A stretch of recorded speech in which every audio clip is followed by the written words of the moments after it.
안녕하세요. 애들이 좋아하게 생겼죠? 올해 초에 이제 대치 설명회 할 때 오신 학부모님들도 계실 텐데 제가 그냥 인사만 딱 했는데 어떤 학부모님께서 막 뭘 적으시더라고요. 뭐라고 쓰시는지 이렇게 보니까 딱 한 줄 쓰시더라고요. 보자마자 일단 비주얼 합격 이렇게 쓰셨어요. 왜 쓰셨냐고 그랬더니 집에 가서 딸한테 브리핑 하셔야 된다고 쫙 해가지고 그러니까 설명회를 사실은 애들이 다녀야 되는 건데 학부모님들께서 다니시잖아요. 가서 따님한테 브리핑 하신다고 막 그러시더라고요. 자, 일단 지금 설명회 시즌이 아닌데 제가 서울학원에서 이제 수업을 진행을 하게 돼서 간담회 형식으로서 이제 설명회를 준비를 해주신 것 같아요. 정보가 될 만한 많은 것들을 이제 전달 드릴 테니까 간담회니까 이제 설명회 때는 보통 제가 대치 설명회 때는 한 20분 정도를 하는데 오늘은 간담회니까 한 40, 50분 정도 소요될 예정입니다. 궁금한 거 있으시면은 그냥 물어보셔도 돼요. 여기 다 목소리 들리니까 중간중간에 물어보셔도 됩니다. 보통 이제 제가 이투 설명회 다닐 때는 체육관 설명회 있잖아요. 그거 하고 대치 설명회도 이제 보통 대단위 설명회니까 저도 이런 분위기 되게 오랜만이고 좋아요. 그러니까 궁금한 거 있으시면은 여쭤보시면 되겠습니다. 자, 일단 제가 이제 타이틀은 이렇게 잡았어요. 내년에 이제 고3이 되는 학생들 국어 영역 어떻게 공부해야 되는지 뭔가 입시 제도가 바뀌긴 바뀌잖아요. 바뀌긴 바뀌는데 국어 영역에 있어서 뭐가 바뀌는지 그런 것들에 대해서 조금 말씀을 드리겠습니다. 지금 예비 고3 애들은 변화하는 입시에 대해서 크게 관심을 갖는 애들이 많지는 않아요. 그냥 뭐가 바뀌는 것 같긴 한데 그냥 뭐 하다 보면은 되겠지 뭐 어차피 다 같이 바뀌는 건데 뭐 약간 이렇게 안일하게 생각하는 친구들이 좀 있습니다. 근데 수학이나 이런 과목들 보면 조금씩 바뀌는 것들이 있죠. 국어 영역도 조금씩 바뀝니다. 일단 어떤 면들이 바뀌는지 그거에 대해서 먼저 말씀드리겠습니다. 저는 이런 사람이고요. 이투스에서 지금 온라인 강의를 진행을 하고 있고 올해가 개학 마지막이에요. 내년에는 어디에 있을지는 몰라요. 그리고 이제 대치이강 그리고 뭐 여러 군데에서 수업을 하고 있습니다. 자, 일단 수능국어가 내년에 뭐가 달라지는지 그것부터 말씀을 드릴게요. 일단 교육과정 자체가 바뀝니다. 교육과정 자체가 현행 고3, 지금 현재 고3 학생들 같은 경우에는 2009학년도 개정교육과정 여기에 바탕을 둔 수능시험이 출제가 되고 있죠. 그런데 이제 내년부터는 교과과정 자체가 2015학년도 개정교육과정으로 바뀌어버려요. 요것만 딱 보시면은 뭔가 되게 많이 바뀌겠구나. 교육과정이 이게 막 몇 년 만에 한 번 바뀌는 건데 되게 많이 바뀔 것 같은 그런 느낌이 드시잖아요. 다른 과목은 좀 바뀌는 것들이 있습니다. 근데 국어 영역은 크게 바뀌진 않아요. 일단은 과목명이 바뀝니다. 교과 체제 자체가 과목 이름이 좀 바뀌어요. 학부모님들께서는 지금 현재 국어 영역 애들이 무슨 과목을 배우는지 아시나요? 그런 것들을 이제 알고 계셔야 되는데 듣기평가는 없어진 지 오래입니다. 애들이 이제 화법, 작문 막 이런 거 배워요. 자, 일단은 지금 기존 교과 올해까지의 수능시험은 이렇게 출제가 됩니다. 화법과 작문, 그리고 문학, 그리고 독서와 문법. 교과명이 이렇게 세 가지로 구분이 돼 있죠. 그런데 이제 지금 고2 학생들부터는 교과목 자체가 이렇게 바뀌어요. 화법과 작문 똑같죠? 문학 똑같은데 독서와 문법이 분리가 돼요. 독서 그리고 언어와 매체. 과목명으로 봤을 때 지금 뭐가 없어졌죠? 문법이 없어졌죠. 문법이 없어질 수가 있을까요? 그럴 수는 없겠죠? 이 언어와 매체 과목이 문법 플러스 매체 언어 이 두 과목을 아우르고 있는 과목입니다. 일단은 과목 편제 자체로 봤을 때는 하나가 늘었죠. 한 과목이 늘었어요. 학생들 입장에서는 공부할 부담이 그만큼 늘어났다고 볼 수도 있어요. 일단 과목 자체로만 봤을 때는. 그죠? 자, 그 다음 부분 보시면은 시험 범위가 이제 바뀌느냐. 시험 범위가 이런 식으로 갑니다. 기존 수능은 화법과 작문, 문학, 독서와 문법 이렇게 가는데 이게 이제 과목이 하나 추가되면서 4과목이 된 거잖아요. 시험 범위는 나와 있어요, 지금. 이제 내년 수능 같은 경우에는 이렇게 갑니다. 화법과 작문, 그리고 문학, 독서, 언어. 이 언어가 뭘 것 같으세요? 이게 문법입니다.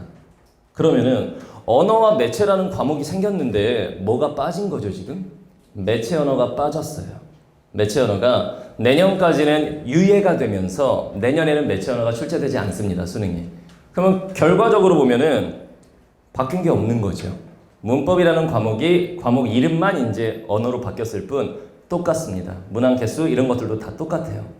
그런데 문제는 생각도 하기 싫으시겠지만 이 반포 지역 대치 포함해가지고 보면은 재수 비율이 한 48% 정도 됩니다.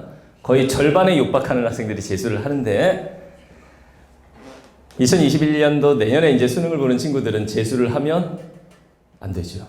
많은 것들이 달라지죠. 국어 영역이 내년까지는 이렇게 크게 바뀌는 게 없는데 내후년 현재 고1부터는 확 바뀌어 버립니다. 그래서 안타깝게도 지금 이제 예비 고3 학부모님들이시잖아요. 재수를 할 수가 없습니다. 한 방에 일단은 대학을 가야 돼요. 이렇게 완전 수능 체계가 확 바뀌어 버릴 때 재수하는 친구들이 보통 보면은 저도 이제 그런 일들을 많이 겪어봤을 거 아니에요. 애들 가르치면서 수능 편제 자체가 바뀌는 해에 대학을 못 간 친구들은 삼수로 갈 가능성이 굉장히 높아요. 왜냐면 바뀐 수능에 또 적응하느라 몇 개월 소모가 되기 때문에 자기가 배우지도 않은 과목에 대해서 출제되고 막 이래버리니까 삼수로 가는 친구들 굉장히 많습니다. 그래서 이제 예비 고3 학부모님들께서는 안타깝지만 내년에 한 방에 보내셔야 돼요. 벌써부터 걱정이 되시죠? 근데 학부모님들 대치도 똑같아요. 애들을 약간 오해하고 있는 게 있으신데 제가 전에 한끼줍쇼라는 프로그램에 출연을 했었어요. 대치동에 이제 와가지고 그때 이제 뭐 강호동 아저씨, 이경유 막 이렇게 해갖고 만나가지고 인터뷰도 하고 그랬었는데 그때도 제가 이 말씀을 드렸어요. 학부모님들께서는 애들이 맨날 아침에 일찍 일어나서 학교 갔다가 학교 끝나면 학원 갔다가 학원 끝나면 뭐 독서실 갔다가 집에 오면 너무 늦게 오고 주말에도 제대로 잠도 못 자고 또 학원 가고 이래서 체력적으로 지치고 힘들까봐 걱정 많이 하시더라고요. 그래서 제가 그때 TV에서 그대로 말씀드렸어요. 걱정 안 하셔도 된다고. 왜냐? 애들 공부 안 해요. 그 정도로 공부하지 않아요. 제가 진짜 체력적으로 지칠 만큼 공부하는 애들 본 경험이 손에 꼽아요. 그런데 학부모님들께서는 아니야. 내 자식은 그럴 리가 없어. 내 자식은, 내 아들, 내 딸은 나를 속이지 않아. 속이고 있어요, 다. 걔네들은 자기들 나름대로 다 밖에 나가서 웰빙하고 다녀요. 제가 진짜 이런 경험은 있어요. 제 수업 시간에 이제 대천학원에서 배웠던 학생 중에 한 명이 6월 평가원 모의고사까지 걔가 점수가 어땠냐면은 국어가 2등급이었고 6평 때까지, 그리고 이제 수학이 1등급이었고 영어가 3등급이었고 그리고 탐구 영역 2개가 1등급, 2등급 요 정도 나오는 친구가 있었어요. 그럭저럭 그냥 인석을 할 수 있을 정도, 그런 정도의 학생이었는데 걔가 정말 무섭게 공부하는 친구였어요. 와, 쟤 저러다 쓰러지는 거 아닌가라는 생각이 들 정도로. 걔 최동욱이라는 친구인데, 그래서 제가 보통 하도 애들을 많이 가르치다 보면은 애들 눈빛 보면은 대강 이게 딱, 아, 제가 어느 정도 되겠구나가 나와요. 근데 걔를 딱 눈빛을 보면은 항상 되게 눈빛에서부터 감동을 주는 그런 애가 있었어요. 거기가 이제 150명이 같은 반에서 이제 수업을 듣는데 항상 같은 자리에 한 3번째 줄쯤에 앉아있고, 걔가 하도 그 자리에만 앉고 열심히 하니까 다른 애들이 그 자리를 비워놓을 정도로 다른 애들이 인정을 해주는 거예요. 너무 열심히 하니까. 그 친구가 결과적으로 이제 수능에서 몇 점을 받았냐면은 국어를 다 맞았어요. 100점을 받았어요. 100점. 그리고 수학이 100이 떴어요. 그리고 영어는 등급제죠. 1등급이 떴고 탐구 영역 2과목이 50이 떴어요. 그리고 한국사 1. 그것도 등급제니까. 이걸 지금 시대에는 전 과목 만점이라고 합니다. 등급 2개는 1만 그냥 떠주면 되는 거니까. 그 친구가 이제 전 과목 만점을 받고 전국 수석을 한 거예요. 근데 2과목을 선택하지 않아서 연대 의대 수석으로 합격을 한 그런 친구도 있었어요. 그러니까 그런 정도로 공부를 할 것이냐, 과연 이제 학부모님들의 아들과 따님들이 안 그렇다고 보시면 돼요. 대다수의 아이들은 그렇지가 않습니다. 근데 이제 3학년 올라가서 어떤 선생님을 만나서 어떻게 공부하느냐에 따라서 많이 달라질 수는 있겠죠. 애들 학원 보내실 때 뭐 성적 상승을 기대하고 보내시잖아요.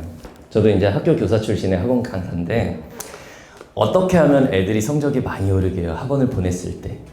그 선생님이 숙제를 많이 내주고 검사 많이 잘 해주고 그러면 성적이 오를 것 같아요? 그렇지 않아요. 학생들이 학원을 다녔을 때 성적 오르는, 학교에서도 마찬가지고 가장 좋은 방법은 무엇이냐? 그 선생님을 좋아하면 돼요. 예를 들면 나 국어 선생님한테 이번에 국어 선생님 너무 좋아. 그러면 애들이 알아서 합니다.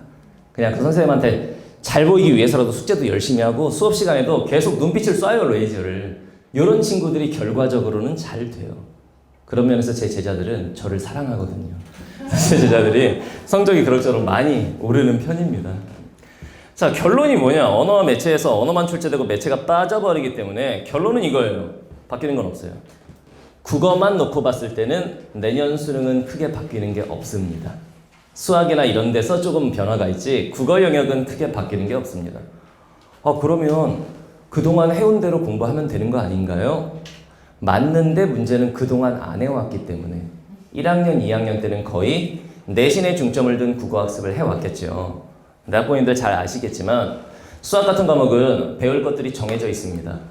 교과서가 다 다르다고 해도 이 과목의 편제 자체가 똑같아요. 수학은 교과서가 다 달라도 배울 내용이 똑같죠. 그리고 수능에 출제되는 내용도 똑같습니다. 그런데 다시 말하면 내신하고 수능의 괴리감이 그렇게 크지 않다는 말씀이죠. 근데 국어 영역은 14종 교과서 실려있는 작품들이 다 달라요. 그러면 수능에서는 예를 들면 천재교육에 실려있는 천재교육 교과서에 실려있는 시를 내고 지학사에 실려있는 건 안 내고 이러면 불공평하잖아요. 그렇기 때문에 국어 영역 같은 경우에는 내신하고 괴리감이 굉장히 커요. 1, 2학년 때 이런 경우들이 있죠. 수학은 내신이 계속 1이 뜨는데 모의고사가 3이 뜬다 이런 경우가 많지는 않아요. 거의 없습니다. 근데 국어 영역은 내신은 1 이렇게 뜨는데 모의고사만 보면 2, 3 이런 친구들 상당히 많아요. 또는 거꾸로 내신은 3등급, 4등급 이러는데 모의고사 보면 1등급, 2등급이 나오는 친구들도 많아요. 이게 내신하고 이렇게 같이 가는 과목이 아닙니다. 국어가. 수능 국어가. 그럼 어떻게 준비를 해야 되느냐? 일단 요걸 잘 보셔야 돼요. 최근 3개년 수능 국어 난이도가 어땠는지를 좀 보여드릴게요. 작년에 수능 끝나자마자 막 뉴스 같은 거 보셨을 텐데 국어 영역이 어떻게 나왔다고 그랬죠? 엄청 어려웠다고 막 그랬죠. 어느 정도로 어려웠던 것이냐? 일단 3년 전 수능을 보시면 2017 수능 같은 경우에는 이랬어요. 등급 컷이. 이거 비교해 보시면 영어는 어차피 등급제니까 자, 요 표준 점수를 비교해 보시면은 표준 점수가 뭔지 아시죠? 시험 난이도에 따라서 이제 구별되는 점수인데 이과 수학이 130점인데 국어가 139점이 떴어요. 그러니까 수학 담화전에는 표점이 130점, 국어 담화전에는 139점, 9점이 높죠. 그죠? 문과보다도 2점이 높았어요. 문과 수학이 왜 이게 표준 점수가 높은 것이냐? 애들이 수학을 못하니까 문과 애들이. 그래서 이과보다 표점이 항상 높게 나와요. 그 다음에 보시면은 재작년 같은 경우에는 가형이 130점 똑같이 나형은 135점 이렇게 떴는데 국어 표점이 134점이었죠. 역시 이과 수학하고 비교해보면 만점자 기준으로 4점이 더 높아요. 표준 점수가. 이러다가 작년에 폭발했어요. 작년 표점을 보시면은 작년 같은 경우에는 수학 만점자의 표준 점수가 가형이 133점이었어요. 나형이 139점.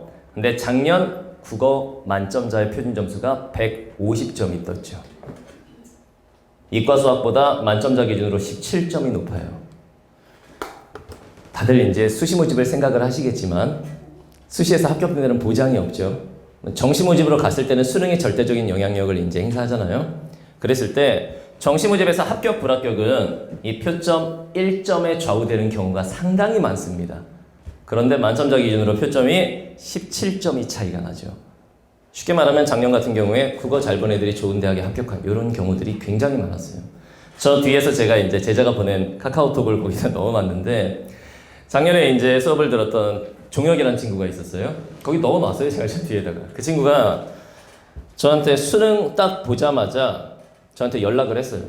뭐라고 그랬냐면은 선생님 저 국어는 일단 잘 봤습니다. 이렇게 보냈더라고요. 그래서 그 친구한테 뭐 얼마나 잘 봤는데 그러니 그랬더니 2개 틀렸대요. 잘했네 그냥 이러고 넘어갔는데 걔 같은 경우에는 이제 안산 동산고등학교 출신. 거기가 이제 비평준화 고등학교이기 때문에 자사고죠. 그래서 내신 따기가 쉽지가 않은 학교예요. 내신은 4점대 후반. 오로지 정시만 생각했던데 국어가 95점이 뜨면서 표준 점수가 145점이 떴어요. 다시 말하면 수학 만점자보다 12점이 높죠. 그리고 걔가 영어가 몇 등급이 나왔냐면 3등급. 그리고 수학이 1등급. 2개인가 틀렸을 거예요. 1컷에 걸렸을 텐데. 그리고 탐구 영역이 하나가 1등급, 하나가 3등급 이렇게 나왔어요. 이 점수로 이제 잘 가면은 그래도 서울에서는 한 성균관대 정도 가겠구나. 저는 그 생각을 했는데 이 친구가 정시 모집에서 원서를 어디를 넣었냐면은 서울대를 넣었어요. 야, 영어가 3이고 탐구 영역이 3이 있는데 무슨 서울대 말도 안 되는 소리 하고 있어. 이랬는데 선생님 서울대 이과 국어 반영률 되게 높더라고요. 그래서 미친 척하고 한번 넣어봤어요. 그랬는데 걔가 최초 합격을 했어요. 국어 점수로 다 엎었어요. 국어 점수로. 걔가 원래 국어 성적이 몇 등급이었냐면 처음 저한테 배울 때 3등급에서 4등급 왔다 갔다 정도였는데 걔가 이제 수능에서 국어가 그렇게 좋은 점수가 나오면서 탐구 영역과 영어는 사실 큰 파괴력이 없죠. 서울대에서. 이제 급간 내려갈 때마다 0.5점씩 감산을 해버리니까 큰 파괴력이 없는데 탐구 영역에서 부족했던 걸 국어로 다 엎어버리면서 서울대 기계공학과에 정시 모집 합격을 했어요. 그것도 추가 합격도 아니고 최초 합격을 했어요. 요런 시대입니다, 지금. 왜 그렇게 합격이 될 수 있느냐? 요거 보시면 돼요. 영역별 반영 비율 잘 보시면 문과, 자녀가 문과이신 학부모님 몇 분 계시네요. 요즘에는 이과가 많더라고요. 근데 문과는 요즘에 국어와 수학이 투탑이라기보다는 국어가 오히려 수학보다 더 우위에 있는 대학 갈 때 이 반영률 자체를 잘 보시면 국어 반영 비율이 주요 대학만 볼게요. 고려대학교가 35.7%를 반영합니다. 국어를. 그리고 서울대가 33.3%, 성균관대는 40%를 반영해요. 국어를. 문과는 이렇습니다. 더군다나 수학보다 국어가 어렵게 출제되는 시대이다 보니까 국어를 잘 본 친구들이 좋은 학교에 합격하는 이런 경우가 굉장히 많아졌어요. 그럼 이과는 뭐가 다르냐? 크게 다르진 않아요. 연대 같은 경우에는 살짝 다르기는 한데 이과 잘 보시면 고려대 국어 반영률이 31.25%예요.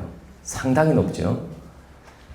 이게 이렇게 말씀드리면 실감이 나실 거예요. 이 이전까지는 국어 반영 비율이 이과에서 몇 프로였냐면 20% 정도.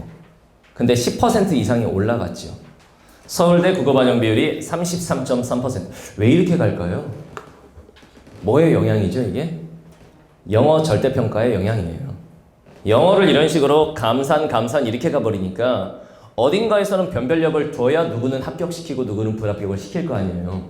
근데 그 변별력을 수학으로 옮겨가기엔 나라에서 부담이 됩니다. 그래서 요즘에 수학을 그렇게 어렵게 내지 않는 거예요. 나라에서 왜 부담이 될까요? 수학은 전통적으로 사교육비 유발 1위 과목이기 때문에 그쪽을 어렵게 출제하면 또 확 사교육비가 증가해요. 근데 그동안 사교육비에서 좀 벗어나 있었던 과목이 뭐예요? 그게 국어예요. 국어 사교육비 이런 얘기 많지 않았어요, 그동안.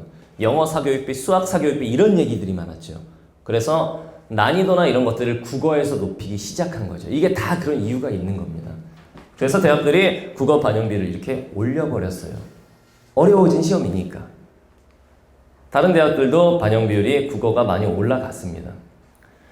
그럼 결론적으로 시험이 점점 어려워지고 국어 반영 비율이 점점 올라가는데 이거 어떻게 준비해야 되느냐? 마이크가 썩 좋지 않네요. 자, 지금부터는 이제 국어 영역 공부하는 방법에 대해서 조금 말씀을 드리겠습니다. 자, 최근 수능 국어가 이런 식으로 출제됩니다. 그래서 애들이 국어를 어려워한다. 이 말씀을 드릴 건데 일단 트렌드가 이렇게 갑니다. 이런 말씀하시면 안 돼요. 아들이나 딸이나 마찬가지로 집에 가셔갖고 야, 나는 학교 다닐 때 국어 잘했어. 넌 누구 닮아서 그래? 이런 말 하시면 안 돼요. 학부모님들께서 학력고사 마지막 세대 아니면 수능 첫 세대쯤 되실 텐데 그 당시에 시험하고 지금 국어 시험 완전히 달라요. 체계 자체가 그냥 달라요. 어떤 식으로 다르냐면 일단 첫 번째 영역 융합 지문이 많이 출제가 되죠. 기존의 수능은 이랬죠. 학력고사도 마찬가지였고 시는 시대로, 소설은 소설대로, 비문학은 비문학대로, 문법은 문법대로 이렇게 나오는 게 정상인데 이걸 영역 간에 막 혼합시켜버리는 시험들이 나오기 시작합니다. 예를 들면 보여드릴게요. 작년 수능 시험지입니다. 화법과 작문 과목에서 원래는 화법 따로 5문제, 작문 따로 5문제였는데 화법과 작문을 융합해서 이런 식으로 문제를 냅니다. 다른 영역도 마찬가지예요. 문법은 문법대로, 독서는 독서대로 나와야 되는데 문법과 독서 영역, 독서가 비문학입니다. 이쪽을 이렇게 섞어버려요. 독서형 문법 지문 이렇게 내버리는 거죠. 그리고 이제 문학 안에서도 마찬가지예요. 문학 안에서도 융합 지문이 출제되면서 원래 시나리오는 시나리오대로 소설은 소설대로 가야 되는데 시나리오와 소설을 섞어버려요. 이런 융합 출제. 이게 문제가 뭐냐면 아까 내신과의 괴리감이라는 말씀을 드렸잖아요. 학교 시험이 이렇게 안 나와요. 학교 내신은 아직도 시는 시대로, 비문학은 비문학대로, 소설은 소설대로 이렇게 나오지 시 플러스 소설 융합제제 이런 게 안 나옵니다. 그러니까 애들 입장에서는 뭐냐면 분명히 내신 공부할 때는 이렇게 섞이는 그런 것들이 없었고 그런 걸 어떻게 풀어야 될지 공부를 안 해봤는데 수능 시험장에 가니까 이런 형태의 융합 지문들이 나오더라 이거죠. 일단 당황스러운 거예요. 애들 입장에서는 지문의 난이도를 떠나서 지문을 딱 봤는데 이거 낯선데? 이러면 어떻게 되느냐? 겁먹잖아요. 겁먹으면은 글은 읽을 수 있어요. 왜? 다 한글로 돼 있으니까. 근데 내용이 튕겨나가요. 분명히 눈으로는 읽고 있으나 머리로는 들어오지 않는 이런 지문들이 이런 융합 지문들이에요. 수능이 이런 식으로 요즘 출제가 많이 되죠. 그 다음에 두 번째, 지문의 길이가 이렇게 길어졌습니다. 예를 들면 하나 보여드릴게요. 내신에 익숙해진 애들 같은 경우에는 학교에서 설명문이나 논설문 이런 내신 제재가 나오기도 하는데 그랬을 때 글들이 보통 어떠냐면 쭉 가다가 이만큼 가면 글이 끝나야 돼요. 그리고 문제가 시작이 되죠. 근데 이거 잘 보시면 작년 수능 시험지가 이 뒤에도 계속 지문이에요. 여기까지가 지문이에요. 그리고 보통 내신 같은 경우에는 한 지문에 한 3문제 이렇게 나와야 되는데 문제를 풀어도 안 끝나죠. 한 지문 안에서 6개의 문제가 출제가 돼요. 지문의 길이가 굉장히 길어졌습니다. 지금 지문이 길어지면은 문제 개수가 늘어났나요? 문제 개수는 똑같습니다. 그냥 지문이 길어진 거예요. 다시 말하면 기존의 수능은 이랬어요. 시험지 여백이 좀 많았어요. 이렇게 문제와 문제 사이에 여백이 좀 많았죠. 근데 거의 빽빽하게 들어가죠. 이러면 요즘 애들은 시험지 자체에 주눅이 들어버려요. 왜냐면 요즘 애들은 글씨가 익숙한 세대가 아닙니다. 미디어가 익숙한 세대예요. 어렸을 때부터 화면이 익숙했지 어렸을 때부터 막 다방면에 걸친 독서를 하며 신문 스크랩을 하면서 사설을 읽고 이런 친구들 거의 없습니다. 어버이날 자녀들이 손으로 장문에 편지를 써서 주는 그런 경우도 별로 없죠. 그냥 엄마 어버이날 축하 또는 엄마 생축해갖고 이모티콘 딱 박아서 보내버리고 요즘 애들이 이런 세대예요. 이런 세대의 아이들인데 수능은 거꾸로 가고 있죠. 지문이 점점 더 길어지고 있어요. 다시 말하면 읽다가 지쳐요. 대다수 애들이 이런 거 읽을 때 어떻게 되냐면 앞부분 쭉 읽다가 알겠어. 무슨 말인지 어렵지만 대강 알아듣겠어. 이러다가 이 부분부터 앞에 뭐가 있었더라? 앞에를 까먹어요. 그리고 여기 읽을 때 여기를 까먹고 끝부분 읽을 때 이미 앞 내용은 다 까먹었고 문제를 딱 풀려고 그러면 어라? 이런 게 있었나? 그리고 다시 읽고 그 다음에 이 문제 풀면서 기억나지 않아. 다시 읽고 45문제 중에서 한 40번 풀고 있으면 종칩니다. 작년 수능에서 몇 분인지 아시죠? 1교시가 1교시 45문제 마킹까지 몇 분 안에 해야 되죠? 80분인데 80분 안에 제대로 문제를 끝까지 다 풀어낸 학생들의 비율 놀라실 거예요. 신문에서 나왔었던 거예요. 국어 영역 작년에 끝까지 다 푼 학생들의 비율이 20%예요. 80%는 다 못 풀었다는 얘기예요. 시험지가 이런 식이기 때문에 끝까지 풀지를 못하는 거예요, 애들이. 그래서 요즘 애들이 국어가 어렵다 하는 겁니다. 지문의 난이도도 그렇지만 자체가 길어요, 일단. 읽다가 지쳐버리는 이런 세대 애들. 그 다음에 세 번째, 비문학이 유독 난이도가 높게 출제됐습니다. 이걸 보시면 아실 수 있어요. 수능국어 작년에 오답률 베스트 10, 애들이 가장 많이 틀렸던 10문제입니다. 10문제 보시면 여기 네모칸 쳐 있는 게 다 비문학, 독서 영역이에요. 2개만, 15번하고 13번 2개만 독서 영역이 아니고 나머지는 전부 다 독서 영역입니다. 이 두 문제는 뭘까요? 15번, 13번. 이 문제 2개는 뭘까요? 문법입니다. 아니 선생님, 국어 하면 문학 아닌가요? 어머님들께서는 국어 과목 딱 하면 떠오르는 게 시, 소설, 고전문학 이런 거잖아요. 잘 보시면 문학 영역의 문제가 오답률 탑 10 안에 한 문제도 없습니다. 이건 왜 그러는 걸까요? 3년 연속 이런 식이에요. 이게 왜 그러는 것이냐? 수능 국어는 크게 봤을 때 이렇게 구분이 됩니다. 화법, 작문, 문법까지 15문제예요. 그리고 문학이 15문제. 그리고 비문학이 15문제. 15, 토탈 45문제. 이렇게 가는 건데 애들 공부 자체가 내신은 문학 쪽에 치우쳐 있습니다. 왜 그러냐면은 저도 교사 출신이라고 말씀을 드렸죠. 교원 임용고사 시험 체계가 어떻게 되어 있냐면은 문학 시험을 봅니다. 그리고 화법과 작문도 시험을 봐요. 문법도 시험을 봅니다. 그런데 임용고사에 비문학이 빠져 있어요. 비문학 자체를 임용고사에서는 안 봅니다. 선생님이 되신 분들도 학교에서 비문학을 어떻게 가르쳐야 할까를 제대로 고민해 보신 분들은 아마 많지 않으실 거예요. 교과서 한번 생각해 보세요. 국어 교과서. 거의 다 뭐 중심으로 되어 있죠? 문학 중심으로 되어 있어요. 그러니까 학생들은 솔직히 학원은 일주일에 한 번 3시간 정도 수업 듣고 오잖아요. 근데 학교에서는 국어가 6단위, 7단위 이런 식입니다. 그러니까 국어 공부를 어디서 제일 많이 하냐면 학교에서 제일 많이 하는데 학교에서 배우는 건 거의 문학 쪽이었던 거예요. 선생님, 독서를 어렵게 낸 게 아닐까요? 한번 잘 상식적으로 생각을 해보세요. 3개 영역이 있는데 평가원에서 매년 올해도 비문학으로 애들을 족쳐야겠다. 올해도 비문학으로 애들을 어렵게 만들어야겠다. 이렇게 낼까요? 그렇지 않아요. 평가원에서는 화작문, 문학, 독서 영역을 골고루 난이도 분배를 합니다. 근데 애들이 그냥 비문학을 못하는 거예요. 왜냐면 제대로 배워본 적이 한 번도 없기 때문에. 그냥 비문학을 못하는 거예요, 그냥 애들이. 그래서 매년 이런 결과가 나오고 있습니다. 그래서 요즘 수능에서는 비문학을 제대로 잡아내는 애들이 국어 영역 1등급에 가까워져요. 근데 저 같은 경우에 이제 다행히 요거는 제 자랑을 드리는 건데 홍보예요. 노골적인 홍보. 잘 보실 게 비문학 같은 경우에는 지문 적중이라는 게 없다고 보시면 돼요. 문학은 지문이 나올 수 있습니다. 왜냐하면 EBS 연계가 되기 때문에. EBS에 실려있는 지문들이 그대로 출제가 되기 때문에 문학은.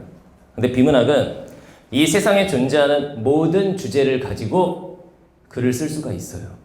그래서 같은 주제에 해당하는 글이 나올 수가 없는데 작년에 제가 이제 비문학 지문을 이런 식으로 이제 제 교재에 실어 놨었어요. 오른쪽이 제 교재입니다. 어떤 내용을 넣어놨냐면 채권자, 채무자, 법률 지문이에요. 빚을 못 갚으면 강제 집행 이런 내용이었는데 작년 수능 시험에 이런 게 나왔죠. 채권이 뭐고 채무가 뭔지, 강제 집행은 어떤 경우에 실시돼. 거의 똑같아요, 내용이. 그래서 제 제자들 같은 경우에 이 지문 보면서 깜짝 놀랐다고 그러더라고요. 이게 거의 파이널 과정에 있었던 교재인데 본 지문이 나왔으니까. 요즘 애들 어떤 식이냐면 애들이 국어를 못하는 가장 큰 이유 중에 하나. 가장 큰 이유가 뭘까요? 상식 부족 그럴 수도 있는데 상식이 필요한 시험은 아니에요, 국어 영역이. 비슷한 맥락이긴 한데 어휘력이 받쳐주질 않아요. 기본적으로 애들은 어휘가 안 돼요. 제가 영어 선생님이 아니잖아요. 국어를 가르치는데도 수업하다 보면 와 진짜 미쳐버리겠네 이런 순간들이 있습니다. 예를 들면 이런 거예요. 이런 거 봤을 때 채권자, 채무자 어떤 애들도 있냐면 채권자, 채무자 이게 사람 이름인가? 이런 애들이 있어요. 형제인 것 같기도 하고 이런 애들도 있고 이런 말을 모를 거라고 생각 안 하시죠? 작년 수능에 무슨 말이 나오냐면 이런 말이 나와요. 채무자가 자신의 채무를 이행하여 채권자가 가진 채권을 소멸시키는 행위를 변제라 한다. 이게 수능에 출제된 하나의 문장이에요. 애들이 이런 문장을 읽으면 어떤 느낌이 드냐면 이게 한국어야 뭐야 이렇게 되는 거예요. 변제? 처음 듣는 거예요, 애들은. 그리고 뭐도 헷갈리냐면 채권자, 채무자 들어본 애들도 이게 누가 지금 돈을 갚아야 되는 거지? 이런 애들 되게 많아요. 그런 걸 지문에서 일일이 설명해 주진 않습니다. 그러니까 기본적으로 어휘력이 안 돼요. 고전문학은 당연히 모를 수도 있잖아요. 한자어 많은데 요즘 애들 한문 잘 모르고 자기 이름도 한문으로 못 쓰는 애들 태반입니다. 근데 고전문학은 거의 절반 정도가 한문이 나와버리니까 그거 해석 못하는 건 그렇다 쳐도 이런 비문학은 다 한글로 써 있잖아요. 이런 경우도 있어요. 인문지문, 비문학 인문지문은 굉장히 쉬운 영역인데 이렇게 나온 적이 있어요. 무슨 아리스토텔레스가 자신의 어쩌고저쩌고한 견해를 피력하였다. 애들이 뭐 물어볼 것 같아요? 선생님 피력이라고요? 막 이래요. 단어가 생소하다 이거죠. 요 정도로 애들이 어휘력이 부족한 세대인데 요즘 수능은 비문학 지문도 이렇게 어휘가 어렵게 나옵니다. 그래서 이따가 보여드릴 건데 제가 수업하다 너무 답답해가지고 영어 단어장처럼 수능에 출제됐던 25년간의 모든 어휘를 어떻게 만들었냐면 그 책을 이따 보여드릴게요. 졸업생 중에서 대학 간 애들 조교를 어떻게 뽑았냐면 1등급, 2등급, 3등급, 4등급 한 명씩 뽑아가지고 수능 25년 역사상 모든 기출문제를 다 던져주고 1등급에 2등급에 3등급에 4등급에를 앉혀놓고 너네는 한 달부터 요걸 푸는데 문제를 푸는 것이 아니다. 모르는 말을 형광펜으로 다 지문에다 표시한다. 그랬더니 차이가 결과적으로 어떻게 나냐면 어휘력에서 일단 1등급과 4등급 어마어마한 차이가 나요. 그렇게 해서 제가 3등급 정도의 기준 수준에 준해서 어휘책을 만들었습니다. 국어에서는 아마 최초였을 거예요. 그거를 영역별로 다 세분화하고 주제별로 다 세분화해서 지문 이해가 안 된다면 어휘력부터 키워라. 이게 책 제목이에요. 그걸 딱 만들었더니 1판, 2판, 3판 나오자마자 다 품절났어요. 그리고 올해 같은 경우에는 이제 수능이 다가오니까 더 찍어내지도 않고 있어요, 지금. 그러니까 애들이 그런 게 필요했던 거죠. 근데 그냥 학원에 가면 문제만 주구장창 풀어대고 이러니까 애들은 성적 오르기가 쉽지가 않아요. 그러니까 이런 식으로 이제 비문학이 출제가 됐습니다. 그리고 작년 수능에서 신문 뉴스에도 나왔던 앞으로는 이런 문제를 내지 않겠습니다라고 평가원 교수님께서 사과하셨던 문제가 들어있는 거기에 양파 껍데기까지 생긴 이런 문제가 나왔었는데 그 지문이 이거예요. 이거. 태양 중심설, 코페르니쿠스, 프톨레마이오스, 지구 중심설. 이게 이과 애들은 나 이런 거 들어봤는데 하는데 문과 애들은 이것도 낯설 수가 있습니다. 근데 제 모의고사 시즌2에 이 내용이 있었어요. 코페르니쿠스의 태양 중심설과 프톨레마이오스 지금 굉장히 내용이 유사하죠. 그래서 작년 제 제자들이 수능을 잘 본 게 비문학 지문이 어려웠는데 이런 식으로 비슷한 내용들이 나왔어요. 논리학 지문도 마찬가지죠. 명제, 전제에서 만약 A라면 B이다. 이것도 똑같은 내용이 수능에 출제가 됐어요. 새 지문이 이거는 그러면 저 선생님한테 보내면 비문학 지문까지 적중을 시켜주는구나. 절대로 그렇지 않습니다. 작년에 그냥 운이 좋았던 거예요. 비문학은 한 지문이라도 맞추면 선생님들이 그거 홍보하느라 난리 납니다. 근데 새 지문이 이런 식으로 작년에 나왔어요. 그러면서 올해 제 수강생들이 폭발을 했죠. 이게 참 어리석은 게 뭐냐면 비슷한 지문 나오면 그러면 다 맞나요? 그렇지 않아요. 예를 들면 김소월의 진달래꽃을 어제 배웠어요. 근데 오늘 시험을 보는데 김소월의 진달래꽃이 나온 거예요. 그러면 거기에 있는 모든 문제를 맞추느냐? 그렇지 않아요.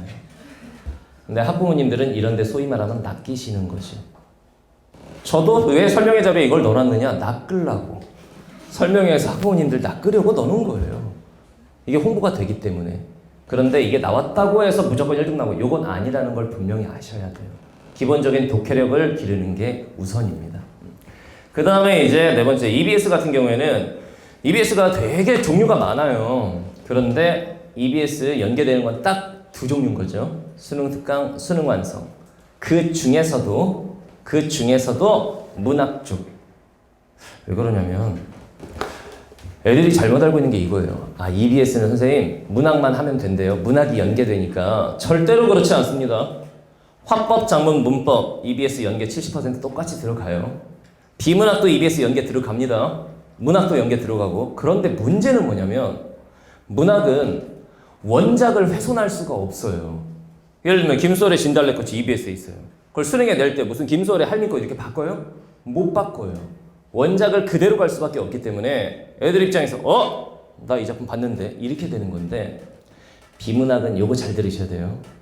비문학은 어디인가에 있는 글을 따다가 즉 인용에다가 문제를 출제하는 게 아닙니다. 수능을 출제하는 교수님들이 직접 쓰시는 글이에요. 본인들이 문제 내기 좋게 직접 쓰세요. 한 문단 한 문단을. 단 EBS에 있었던 화제 정도를 참고하는 거예요. 애들은 비문학은 어떤 느낌이 드냐면 쭉 읽다 보면 내가 이런 거 어디서 봤나? 그냥 이 느낌만 들어요. 그래서 애들이 비문학은 연계가 안 된다 이런 얘기를 하는 거예요. 화법, 작문, 문법도 마찬가지입니다. 그래서 문학의 연계성이 피부로 느껴지기 때문에 체감 연계율이라고 하죠. 그게 높기 때문에 EBS는 문학 파트가 중요하다라는 게 정설로 굳어 있는 거예요. 그래서 EBS 연계 사례 보여드리면 이런 식입니다. 작년에 출제됐던 천변풍경이라는 소설이 EBS 수능 특강에 실려 있었고 다른 작품들도 마찬가지예요. 쭉 보시면은 3작품, 4작품, 5작품. 작년에 문학 지문이 몇 개가 나왔냐면 6개가 출제가 됐습니다. 현대시, 고전시가, 현대소설, 고전소설, 그 다음 시나리오 이런 식으로 6개가 나왔는데 그 중에 5작품이 EBS 연계 지문이에요. 저는 수업 시간에 EBS를 대치동에서 이제 EBS를 다루는 방식은 2가지예요. 첫 번째는 너네 어차피 학교에서 EBS 하잖아. 고3 때는 교과서를 안 배웁니다, 애들. 학교 교재 자체가 뭐죠? 수능 특강, 수능 완성이죠. 그러니까 이제 대치동 선생님들은 주로 이제 어떻게 하시냐면 EBS 어차피 학교에서 배우잖아. 자료 줄 테니까 공부해와. 요거고. 저 같은 경우에는 애들이 학교에서 잔다는 걸 알기 때문에 수업을 열심히 안 들어요, 학교에서. 그렇기 때문에 저는 EBS 압축 특강이라는 교재를 따로 만들어서 본 수업 시간에 진행을 합니다. 대치도 그렇게 진행을 했어요. 그 교재 안에서 연계 작품은 전부 다 출제가 됐습니다. 이거 맞추는 건 일도 아니에요. EBS에 있는 지문들 중에서 출제 가능성이 있는 것들 뽑아서 가르치면 되는 거니까. 근데 대다수의 대치동 수업들이 학교에서 하니까 네가 알아서 해고, 저 같은 경우에 EBS를 1시간, 3시간 중에서 1시간을 할애해서 꼭 수업 시간에 다루고 있습니다. 자, 이번에는 이제 국어 공부 이렇게 하면 망한다 라는 얘기를 좀 드릴게요. 이것도 이제 학부모님들의 얘기를 종합해서 만든 거예요. 학부모님들이 이제 저한테 그러시죠. 우리 애가 수학은 잘하는데 국어를 너무 못해요. 보통 이제 우리 애가 국어를 너무 못해요. 그러면 제가 물어봅니다. 왜 못할까요? 이렇게 물어봤을 때 학부모님들께서 많이 하셨던 얘기를 종합하면 이렇게 돼요. 첫 번째, 우리 애가 책을 많이 안 읽었어요. 이런 얘기를 많이 하십니다. 어렸을 때 책을 읽히지 않은 게 후회됩니다. 이런 말씀 많이 하세요. 그러면 어렸을 때부터 책 많이 읽으면 국어 잘하게 될까요? 맞아요. 잘하게 돼요. 어렸을 때부터 독서를 많이 한 친구들은 본인이 어떻게 해서 이 문제를 풀었는지 본인도 잘 모르는데 그냥 자동으로 풀려요. 이런 애들이 있죠. 수학은 공부를 해본 적이 없는 애가 1등급을 맞을 수가 없는 과목이에요. 배워야 아는 과목이니까. 영어는 단어 한 개조차 외워보지 않은 애가 1등급을 받을 수가 없어요. 알아야 되는 거죠. 근데 국어는 수능 국어 공부를 따로 해보지 않았는데 1등급을 맞는 애들이 있습니다. 그게 이제 어렸을 때 책을 많이 읽거나 자기도 모르는 독해력이 몸에 배서 그런 건데, 이제 3학년 올라가서 우리 국어 잘하려면 어떻게 하죠? 그러면은 가르치는 선생님 입장에서 책을 많이 읽히세요. 이거는 말도 안 되는 얘기예요. 어떤 책을 읽어야 점수가 오를까요? 우리 애가 비문학 과학을 못해요. 무슨 책 읽으면 되죠? 과학과 관련된 모든 책을 다 읽으셔야 돼요. 이건 말이 안 되기 때문에 결론적으로는 이렇게 가야 돼요. 일단은 필수 개념이라는 게 있습니다. 국어도 필수 개념 학습을 하고, 그 다음에 독해력 증진 학습을 하고, 그 다음에 문제 유형별로 어떻게 문제를 풀어내야 되는지, 이것도 고민을 해본 애들이 거의 없거든요. 이 세 가지를 갖추면 국어를 잘 하게 됩니다. 그 다음 두 번째, 이건 애들이 많이 되는 핑계. 야, 너는 저번에 1등급 나오더니 3월달에 1이더니 이번 6월에는 왜 3 나왔니? 그러면 애들이 뭐라 그러느냐? 지금 제가 1교시 때 배가 좀 아팠어요. 라든가 그리는데 집중이 잘 안 되더라고요. 오늘은 유독. 이런 얘기 많이 합니다. 그런 거에 속으시면 안 돼요. 그게 다 실력이에요. 그러니까 감각적으로 글 읽는 게 아닙니다. 객관적으로 실력이 중요한 건데, 국어 영역 45문제 중에 주관식이 몇 문제죠? 없어요. 올 객관식입니다. 객관식이라는 말의 의미는 이거죠. 내가 답을 썼을 때 누가 봐도 선택지 5번이 답이어야 한다는 걸 전국에 있는 모든 학생들이 인정할 수 있어야 그게 객관적인 답, 객관식인 거예요. 근데 감각적으로 자신의 주관적인 생각에 의존해서 국어 문제 푸는 애들 되게 많습니다. 수학은 틀리고 나면 본인이 왜 틀렸는지가 인정이 되는데, 국어는 틀리고 나서 이런 질문 많이 해요. 선생님, 이 선택지는 이렇게 생각해보면 답이 될 수도 있는 거 아닌가요? 그런 애들 치고 1등급은 없어요. 그냥 지 생각대로 푸는 거예요. 출제 교수님의 생각을 읽어내려고 해야 되는데 본인 생각으로 답을 막 쓰려고 하는 애들. 그게 감으로 문제 푸는 애들이에요. 그런 친구들이 국어 점수가 잘 안 오릅니다. 그 다음 세 번째, 지문학습을 많이 하면 점수 오르는 거 아니냐? 그렇지 않습니다. 왜 그렇지 않죠? 국어는 시험 범위가 사실상 없어요. 한국교육과정평가원이 수능 출제 기관이죠. 거기 들어가면은 수능 과목별 시험 범위가 제시가 되어 있습니다. 국어 영역은 시험 범위가 한 줄 써 있어요. 뭐라고 써 있냐면 범교과적 소재를 활용한 전범위, 이렇게 써 있습니다. 말이 너무 멋있죠. 범교과적이래. 와, 근데 전범위래. 이게 무슨 뜻이죠? 시험 범위 없음, 이런 뜻이에요. 다시 말하면 올해 수능 시험에서는 현대시는 이육사의 작품을 내겠다. 고전 시간은 정철의 가사 작품을 내겠다. 이게 없어요. 그렇기 때문에 지문학습을 무턱대고 많이 하는 게 이게 1, 2학년 때 보통 학원에서 가르치는 방식들이죠. 지문 많이 주고 많은 작품을 공부시키는 거. 수능은 제발 그 중에 한 작품만 걸려들어라. 이렇게 공부하는 애들은 1등급이 아니라 3등급도 못 받아요. 중요한 건 이거예요. 평가원에서 평가하고자 하는 요소가 이겁니다. 이 시 혹시 학교나 학원에서 배운 적 있니? 요걸 묻지 않아요. 그 책이 이만하거든요. 그걸 다 공부하면 애가 고전문학을 잘하게 되느냐? 절대 그렇지 않아요. 처음 보는 작품이라도 본인이 이거를 어느 정도 수능에서 고전문학은 번역을 요구하지 않습니다. 즉 구체적인 한자어의 뜻을 묻지 않아요. 한문 시험이 아니기 때문에. 근데 고전문학 못하는 애들이 그런 식으로 공부를 많이 하고 학부모님들도 고전은 그렇게 해야 된다고 생각을 하세요. 절대로 그렇지 않아요. 지문 많이 한다고 점수 오르지 않습니다. 그다음 네 번째, 이것도 이제 많이 박혀있는 통념이죠. 선생님 문제 많이 풀면 되는 거 아닙니까? 그렇지 않습니다. 수학 선생님은 그러더라고요. 지금은 은퇴하셨지만 이제 신승범 선생님이라고 계셨어요. 수학 선생님 중에. 그 선생님하고 설명회를 같이 다녔어요. 제가 전국 설명회를. 제가 물어봤어요. 수학은 그 문제 많이 풀면 점수 오르나요? 그랬더니 그럼 많이 풀면 오르지. 그러시더라고요. 저한테 그러시더라고요. 신승범 선생님 아들이 제 수업을 들었어요. 제 수업을 듣고 고려대학교에 합격을 했는데 야 우리 애가 국어를 못한다. 고민인데 문제 많이 풀면 되니? 그러시더라고요. 그래서 제가 안 돼요. 그럼 어떻게 해야 돼? 제 수업을 보내세요. 그래가지고 보내셨어요. 제 수업 듣고 결국은 점수가 그럭저럭 잘 나오고 걔는 1등급은 못 맞았어요. 근데 고려대학교 수시 모집으로 합격을 해서 갔는데 문제 많이 풀면 점수가 오르느냐? 안 그래요. 중요한 건 이거예요. 국어는 이래요. 문제 유형별 풀이법을 알고 있느냐? 다시 말하면 애들은 지문을 공부하는데 혈안이 돼가지고 문제 유형을 등한시합니다. 지금 제가 되게 중요한 말씀을 드릴게요. 올해 수능에 만약에 제가 이 자리에서 올해 현대시는 이거 나오고 고전 시간은 이거 나오고 고전 소설은 이거 나오고 현대 소설은 이거 나옵니다. 라고 했는데 그게 다 나왔다. 저 잡혀갑니다. 그러면 저 구속돼요. 실제로 그런 일이 있었어요. 국어 영역에서 실제로 그런 일이 있었어요. 한번 들어가신 분도 계셨어요. 실제로 있었던 일입니다. 이게 올해 수능에 어떤 작품이 나올지는 아무도 몰라요.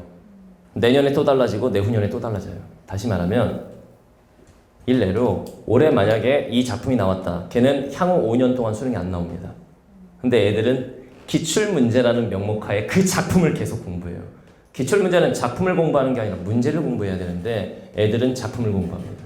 이게 잘못된 거예요. 지문은 어차피 매년 변하지만 뭐가 똑같냐면 문제 유형이 똑같아요. 문제 유형. 예를 들면 올해 나올 시와 내년에 나올 시는 다르겠지만 첫 번째 문제 가와나의 공통점, 두 번째 문제 표현상의 특징, 세 번째 문제 화자의 정서와 태도, 네 번째 문제 보기 박스를 제시한 외적 증거. 문제 스타일은 변함이 없어요. 그게 20년 이상 이어져 오고 있는 문제 유형이에요. 그러면 지문은 뭐가 나올지 몰라. 근데 문제는 어떤 스타일이 나올지 이미 정해져 있어.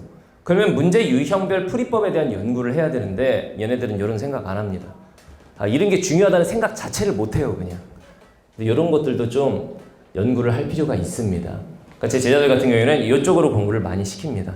많은 지문을 막 나눠주고 이거 다음 주까지 다 읽어와 이게 아니고 이 문제 유형, 예를 들면 일치 문제는 이렇게 풀면 빠르고 정확하게 풀 수 있으니까 일치 문제만 100문제 줄 테니까 다음 주까지 풀어와. 이런 식이에요, 저는. 그래서 이제 가르치는 방식이 조금 다릅니다. 자, 그 다음에 이제 마지막으로 커리 설명 마지막으로 드릴게요. 1, 2월 달에는 이제 이거는 1년의 과정입니다, 그냥. 겨울방학 동안은 전 영역 필수 개념 학습을 시키셔야 돼요. 그리고 이 기간 동안에 기출 분석을 하되 기출 지문을 공부한다기보다는 문제 유형 중심으로 기출 분석을 시키셔야 됩니다. 제 커리도 이렇게 돼 있습니다. 그 다음에 이제 3월부터 6월 평가원 모의고사 전까지는 영역별 심화학습. 이건 뭐냐면 내가 전 영역을 다 공부해 봤더니 나는 문법이 약한 것 같다. 또는 어떤 친구들은 나는 고전시가 해석이 안 된다. 나는 비문학 기술 지문을 못하겠다. 이게 애들마다 달라요. 문과 다르고 이과 다르고 또 애들마다 다 달라요. 그래서 자기가 약한 영역에 대한 심화학습 공부를 3월부터 6월까지 하게 되고 그 다음에 이 시즌에 EBS 수능 특강이 나와요. 요거에 대한 심층 분석을 해야 됩니다. 제1년 커리 자체가 이렇게 돼 있습니다. 그 다음에 이제 7월, 8월 여름방학 시즌에는 여기까지가 일단 소위 말하는 한 바퀴 돌린 상태, 공부를 한 번 한 상태죠. 전 영역을. 그 다음에 이제 고난도 문제에 대한 집중학습. 이걸 여름방학 동안에 해야 됩니다. 그리고 EBS 수능 완성이 이때 나오죠. 이때 수능 완성까지 공부를 하고 그 다음에 이제 파이널 기간에 실전 문제 풀이를 하게 되는데 여기서 하나 중요한 거, 요거. 제가 여기 모의고사 실전 연습을 플러스라고 해놨죠. 다른 과목과 국어의 차이점 중에 이게 있습니다. 수학은 아직 진도도 다 안 나갔어요. 그럼 모의고사 푸는 게 의미가 있나요? 없어요. 안 배웠는데 어떻게 풀어요? 근데 국어 영역은 그런 과목이 아닙니다. 나는 이 지문 처음 보니까 못 풀어 이런 과목이 아니기 때문에 국어 영역은 굳이 제 수업을 안 보내신다 해도 모의고사 실전 연습은 겨울방학 시작하면 그때부터 바로 시키세요. 보통 대다수의 수업이 모의고사 실전 연습을 언제 할까요? 파이널 때 해요. 파이널 때. 저 같은 경우에는 겨울방학 때부터 모의고사 실전 연습을 바로 시작합니다. 모의고사 한 번이라도 더 푼 애가 최소한 시간 안에라도 문제 풀어요. 그래서 이거를 바로 시키시는 게 좋습니다. 자, 그 다음에 이제 제 현장 강의, 인터넷 강의하고 뭐가 다르냐고 하도 물어보셔가지고 요것 좀 말씀을 드릴게요. 자, 일단은 타겟층은 보통 1, 2등급 정도의 되는 애들을 타겟층으로 합니다. 그렇다고 1, 2등급 애들만 오나요? 그렇진 않아요. 1등급 애들이 오면 밑에 있는 2등급, 3등급이 막 딸려 들어옵니다. 학원에. 보통 2, 3등급 애들이 1등급으로 가장 많이 올라가는 수업이었어요. 제 수업이 그동안. 작년 기준으로 6월, 9월 2, 3등급 애들 성적조사 다 하거든요. 이건 이투스에 떠있는 자료입니다. 2, 3등급으로 들어온 학생들 중에서 60%의 학생들이 수능에서는 1등급을 받았어요. 제가 국어 영역 인간 강사 중에 성적 향상률 1등을 기록한 적이 있어요. 제 제자들이 이런 식으로 성적이 올랐습니다. 이게 아까 말씀드렸던 그 종혁이라는 친구예요. 여기 보시면 저 대찬학원에서 초록색 체육복 입고 다니던 동상고등학교. 그러니까 왜 이렇게 썼냐면 얘는 문자에다가 거기가 한 강의실에 150명에서 180명 정도가 수업을 들어요. 그러니까 제가 애들 이름 하나하나를 다 알진 못하죠. 얼굴은 다 아는데. 얘의 특징이 뭐냐면 자기가 이렇게 썼던 이유가 있어요. 수업 시간에 1년 내내 초록색 체육복만 입고 왔어요. 수업 유니폼처럼. 그리고 그게 굉장히 인상에 강렬하게 남아있던 친구예요. 예. 얘가 써놨죠. 3월에 70점대. 아, 얘는 원래 5등급이었네요. 국어가. 70점대였다가 선생님 수업 듣고 6평 때 92 처음 1등급 받고 9평 때 100 다 맞고 수능에서 95점. 그래서 엄청난 표준에서 145점. 요거죠. 과탐이 조금 부족한데 아까 말씀드렸죠. 하나가 3이 떠버렸다고 과탐이. 국어 표점 때문에 정시로 서울대 뚫을 수 있을 것 같아요. 얘가 이렇게 카톡을 보낸 거예요. 그리고 제가 속으로는 뭐라고 생각했냐면 야 영어 3이고 과학 3인데 무슨 이 서울대야. 속으로는 이랬지만 카톡을 보낼 때 너는 떨어질 거야. 이럴 순 없잖아요. 그래서 여기다가 뭐라고 보냈냐면 초록체육복 축하한다. 너 될 것 같았다. 수업도 열심히 듣고 했으니까 어쩌고저쩌고 막 슬림동 휘젓고 다녀라. 이게 보냈어요. 근데 얘가 재취합을 한 거예요. 그리고 합격증을 들고 저를 찾아왔는데 찾아올 때 대찬학원으로 찾아올 때 얘가 뭘 갖고 왔냐면 목도리를 떠왔어요. 자기가. 얘 남자입니다. 남자애. 저를 생각하면서 목도리를 떠왔어요. 제가 아까 그랬죠. 애들 성적 올릴 때 가장 좋은 방법은 뭐냐? 그 선생님을 좋아하면 돼요. 제 제자들은 저를 사랑한다고 그랬죠. 남학생이 목도리를 떠왔어요. 이렇게 갖고 왔더라고요. 얘가 그래서 지금 서울대학교 잘 다니고 있습니다. 국어 점수로 모든 걸 다 엎어버린 거죠. 그 다음 두 번째는 EBS 압축특강 아까 말씀을 드렸죠. 여타의 대치동 수업하고 다른 점은 EBS 압축특강을 수업 시간에 본 수업에서 진행을 합니다. 그냥 자료 나눠주고 니네가 알아서 해라. 학교에서도 하니까. 학교에서 애들 수업 안 듣습니다. 그래서 제가 이런 식으로 하고 그리고 EBS가 1학기 내신까지는 중요하잖아요. 1학기 내신의 시험 범위가 EBS입니다. 3학년. 그래서 내신 대비도 동시에 될 수 있도록 그렇게 3학년 1학기까지는 그렇게 진행을 합니다. 요 책이에요. 제 책. 저는 이제 인간 강사기 때문에 EBS 본교재를 바로 쓸 수는 없습니다. 저작권 문제 때문에. 그래서 제가 따로 문제를 다 만들어서 씁니다. 여기 실려있는 문제들은 전국 교육청 모의고사 출제위원들이 저를 위해서 만들어주신 문제들이에요. 저를 위해서는 아니죠. 용역관계니까. 만들어주신 문제들을 여기다 실어 놓습니다. 그 다음에 시간 단축에 최적화된 게 이건 뭐냐면 워낙 애들이 시간 안에 못 풀기 때문에 그래서 제가 이런 강의를 내봤어요. 강의 제목 잘 보세요. 타임어택이에요. 시간만 잡아도 등급이 오른다. 이 강의를 냈더니 이게 내자마자 책이 다 품절났어요. 왜냐면은 국어 영역에 이런 강의는 전 사이트를 다 돌아다녀 보셔도 없습니다. 시간 단축에 특화된 강의. 요거는 수업 시간에 하지 않아요. 제 수업은 현강과 인강이 동시에 갑니다. 예를 들면은 수업 시간에는 공통 수업을 진행을 하는데 선생님 저는 시간 안에 못 푸는 게 고민이에요. 그런 친구들은 매달 조사를 합니다. 본인의 문제점을. 그래서 걔한테는 야 이거 선생님 강의 중에 요거 있으니까 수강권하고 교재 다 줄 테니까 너는 이번 달에 요거 듣고 와. 즉 동영상 강의로 들어야 되는 강의가 또 따로 있습니다. 현강하고 별도로 동시에 진행합니다. 물론 애들마다 듣는 동영상 강의는 다 달라요. 본인의 약점에 해당하는 걸 듣기 때문에 이런 식으로 갑니다. 그 다음에 네 번째 최신 트렌드가 반영된 강의들을 뭐 누구나 다 그렇게 말하겠죠. 저도 그렇습니다. 저는 이제 후반부로 가면은 비문학 고난도 지문 그리고 융합 지문, 학교에서 안 배우는 융합 지문 이쪽을 집중적으로 파헤치는 교재 자체를 만들었어요. 그러니까 제가 그래도 이제 좀 젊은 강사에 속하기 때문에 트렌드에 좀 예민한 편이에요. 그런 것들을 다 반영해서 이렇게 교재를 제작을 해놨습니다. 제 교재들은 인간 강사 교재 중에서도 퀄리티가 굉장히 높은 교재들이에요. 저 같은 경우에 젊은 축에 속하기 때문에 다 투자합니다. 인강 수입을 거의 이쪽으로 다 투자하기 때문에 교재 퀄리티 자체는 굉장히 좋습니다. 그 다음 마지막으로 이제 과제, 숙제는 어떻게 내주느냐 이런 식으로 갑니다. 과제 첫 번째, 전국 모의고사 출제위원들이 문제를 제작합니다. 제 모의고사를. 이간 모의고사라고 들어보셨죠? 이간 모의고사 저도 파이널 기간에 사용합니다. 근데 제 신영균 모의고사가 제 모의고사가 이간 그러니까 예를 들면 이런 식이에요. 보통 모의고사 한 문제 제작하는 비용이 어느 정도 드냐면은 8만 원 정도. 근데 이간 모의고사는 모의고사 한 문제 제작 비용이 15만 원에서 25만 원 정도. 그래서 퀄리티가 괜찮겠죠. 그 비용을 지급을 하는 거예요. 출제위원들한테. 제 모의고사는 출제위원들한테 한 문제당 25만 원씩을 지급합니다. 그게 우리나라 지금 맥스예요. 그러니까 저는 버는 돈 거기다가 다 때려 박아요. 그러니까 제 모의고사 같은 경우에는 이 정도 퀄리티가 나옵니다. 작년 수능에서 문학하고 비문학 전지문 다 적중을 시켰습니다. 아마 이걸 거예요. 제가 이제 용역드린 선생님들이 이제 평가원에 들어갔다 나오신 분들도 계시고, 근데 제가 워낙 출제 비용을 많이 주니까 신경을 많이 써서 제작을 해주시겠죠? 그래서 많이 지문이 나왔습니다. 이거 잘 보시면은 이게 이제 제 신영균 모의고사, 이건 이투스에서 아예 출판을 했던 넘버원 모의고사. 제 모의고사 퀄리티가 괜찮으니까 회사에서 아예 전국 출판을 하자라고 했던 거예요. 그래서 작년에만 출판을 했습니다. 이런 식으로 제 고유 브랜드 모의고사가 따로 있습니다. 요즘에 국어 선생님들 귀찮아가지고 그냥 상상 모의고사, 이간 모의고사, 바탕 이런 거 그냥 사다 써요. 저 같은 경우에는 꼬박꼬박 요거 만듭니다. 다 만들어서 학생들한테 제공합니다. 그리고 요거 잘 보세요.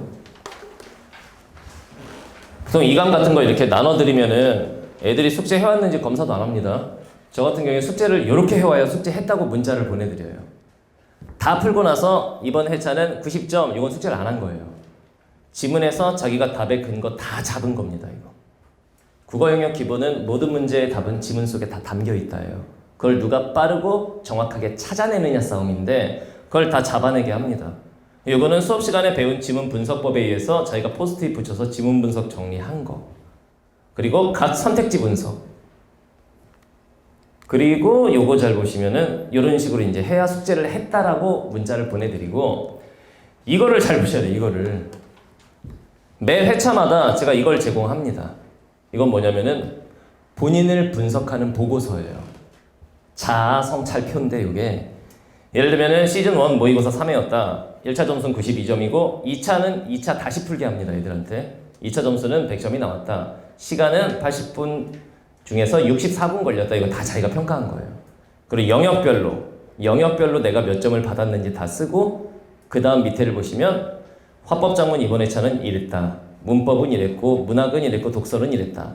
내가 잘한 점은 이번 회차에서 이런 거고 내가 보완해야 할 점은 이런 것들이다. 이걸 다 보고서를 내게 돼 있어요. 이 보고서에 대해서 코멘트를 다 달아서 이제 돌려줍니다. 빨간색으로 다 첨삭해갖고 돌려줘요. 모의고사 한 회를 풀게 해도 이런 식으로 진행을 합니다. 그 다음에 이제 성적 분석을 다 해서 개인별 문제집을 한 달에 한 권씩 나눠드려요. 모의고사는 한 달에 2번, 본수업과 별개로 한 달에 2번, 그리고 이 개인별 클리닉 문제집은 한 달에 1번. 이런 식이에요. 애들 이름이 박혀 있어요, 그냥. 너는 이번 달 성적 분석해 보니까 이게 약하니까 너 요거 다 풀어와. 이게 이제 월간 과제예요. 이런 식으로 월간 과제가 애들마다 받아가는 게 다 다르겠죠? 이런 식으로 제공이 됩니다. 그 다음에 주별 과제는 고난도 문제들. 제가 쓴 모든 책에는 제 사진이 들어있어요. 저는 자기애가 굉장히 강한 사람이기 때문에 다 이거 박혀 있어요. 이렇게 해서 이게 주별 과제예요. 매주 한 권씩 제공이 될 거예요. 이런 식으로 주별 과제. 물론 그 주 배운 진도에 해당하는 과제들이에요. 이게 이제 제공이 되고, 그다음 뭐 성적표라든가 이런 거 매월 제작을 해서 보내드릴 거예요. 뭐 이런 애들이 뭐 성적이 많이 올랐다 이건데, 아까 말씀드린 대로 전 과목 수석도 2년 연속 제 현장 강의에서 나왔었고, 전국 수석이 현장 강의 학생들이 공부를 꽤 잘하는 편입니다. 근데 이거 같은 경우에는 이제 제 또 홍보. 대치에서만 수업해서 대치만 마감시키는 선생님들이 꽤 많습니다. 저 같은 경우에 지금 수업하는 게 이게 인강을 좀 보편적으로 좀 잘 되게 하기 위해서 제가 여러 지역 수업을 지금 진행을 하고 있는데, 목동은 이제 3년 차예요. 목동은 모든 수업 다 마감입니다. 그리고 평촌에서도 수업을 합니다. 평촌도 완벽 마감, 다 마감이에요. 그리고 영통 비평준화 지역 애들이 모여있는, 거기서 2년 연속 전국 수석이 나왔어요. 거기에 이제 세마고라든가 화성고 이런 비평준화 고등학교들이 있기 때문에 거기 모든 수업이 다 마감입니다. 대치만 처음 시작했을 때 마감이 안 났었어요. 근데 이제 첫 달보다 두 번째 달, 그러니까 12월에 처음 개강, 있는 그대로 말씀을 드릴게요. 첫 수업을 진행했기 때문에 저는 이제 학교에서 학원으로 나왔을 때 수업이 어떻게 진행됐던 사람이냐면은, 학원가에 딱 첫 발을 들였을 때 첫 달 수강생이 몇 명이었느냐? 1명. 월급이 6만 원이었던 걸로 기억해요. 그리고 그 다음 달에 이제 걔가 친구를 데리고 왔어요. 그래서 그 다음 달에 2명이 됐어요. 월급이 12만 원이 됐죠. 그리고 그 다음 달에 수강생이 뭐 8명 이렇게 가다가 그 해 끝날 때 150명이었어요. 그리고 그 다음 해가 250명이었고 그 다음 해가 470명이었어요. 그 지역이 일산이었어요. 제가 일산에 삽니다. 그리고 나서 이제 그게 입소문이 나면서 이투스라는, 보통 인강을 어떻게 들어가게 되느냐? 연줄로 들어가요. 인강은 보통 연줄로 들어가요. 어떤 선생님이 누구를 연결해주고 이런 식인데, 저 같은 경우에 이투스에서 직접 3번 찾아왔었어요. 온라인 본부장이. 우리하고 같이 수업을 해보자. 이게 그래서 제가 뭐라고 그러냐면, 안 하겠다. 내 수업 공개하기 싫다. 안 하겠다. 예를 들면 국어 선생님이 강민철 선생님이라고 계신데, 지금은 이제 딴 데 가 계실 텐데, 그분이 이제 이 온라인을 안 하시는 이유, 내 강의 공개하기 싫다. 저도 그 마인드였어요. 근데 이제 한 번만 그거를 찍어보자고 하셔서 영상을 찍어보고, 그 다음에 이제 계약 조건을 딱 내밀었는데 사인을 안 할 수가 없었어요. 그래서 사인을 하고 온라인 강의를 시작하게 된 거예요. 그게 제 프라이드인데, 그리고 나서 이제 온라인 강의를 한 지역에만 있으면 안 되니까 확장을 해보자. 현장 강의를. 그래서 일산 지역 잘 되고 있던 수업들 시간표를 빼가지고 그 다음 연도에 평촌을 넣었어요. 그 해에 평촌 1타 다 마감시키고, 그리고 그 다음 연도에 평촌보다도 공부 잘하는 데로 가자. 그러니까 비평준화 애들이 몰려있는 영통. 글로 가서 거기가 지금 한 반에 150명가량 수업을 듣는 다 마감 수업. 뒤에 대기생들 수십 명씩 붙어 있습니다. 근데 한 개씩만 깔아요. 온라인의 확장성을 위해서. 한 지역에서 막 이렇게 안 합니다. 그리고 공부 더 잘하는 데로 가야지. 그리고 목동으로 간 거예요. 목동 가서 첫 해에 살짝 고전은 아니고 마감은 안 난 상태. 두 번째 해 올마감, 세 번째에는 대기생 수백 명. 이렇게 지금 다 마감 상태입니다. 그리고 이제 마지막으로 내가 갈 곳은 하나 남았다. 가자, 대치로. 그게 올해였던 거예요. 제 생각은 뭐였냐면, 나는 어디 가도 마감이니까 꽂으면 마감이지 뭐. 딱 갔는데 세상은 그렇게 녹록하지가 않아요. 대치가 첫 해 마감이 안 났어요. 첫 달에 마감이 안 나고 3월 모의고사를 보고 그 주에 10주 후에 개강했을 때 3월 모의고사 본 주, 그 주에 마감이 났어요. 애들이 시험을 잘 봤거든요. 대치동 애들이 보통 엄마들이 설명회 다니면서 너 저 수업 들어봐 이러지, 애들이 애들 데리고 오는 풍토가 아닙니다. 대치동은. 제 제자들은 다 애들이 애들을 데리고 왔어요. 그래서 마감이 나면서 지금은 대치강에서 지금은 또 마감 상태가 아니에요. 왜냐면은 중강의실이 마감이 나면서 대형 강의실로 옮겼어요. 옮겨버린 거죠, 또 강의실. 애들이 계속 들어오니까. 그렇게 지금 수업을 진행을 하고 있습니다. 제 프라이드는 그거라는 거죠. 한 지역만 하면서 한 지역만 마감시키는 건 크게 어렵진 않아요. 시간이 흐르면 됩니다. 저 같은 경우에는 제가 시간표 꽂은 모든 지역 다 마감시킵니다. 이런 식으로. 그리고 이제 제 강의 목표는 항상 요거예요. 내 수업 듣는 내 새끼들은 전원 1등급을 만들겠다. 가능할까요? 끄덕끄덕 하시는데 불가능합니다. 이런 일은 있을 수가 없어요. 만약 이렇게 되면 저 내년에 재벌됩니다. 그런 일은 없어요. 그냥 제 마인드가 이렇다라는 거예요. 이런 마인드로 애들을 가르쳐야 애들이 잘 따라오고 선생님들이 애들보다 많이 자면 안 됩니다. 저 하루에 한 3시간, 4시간밖에 안 자요.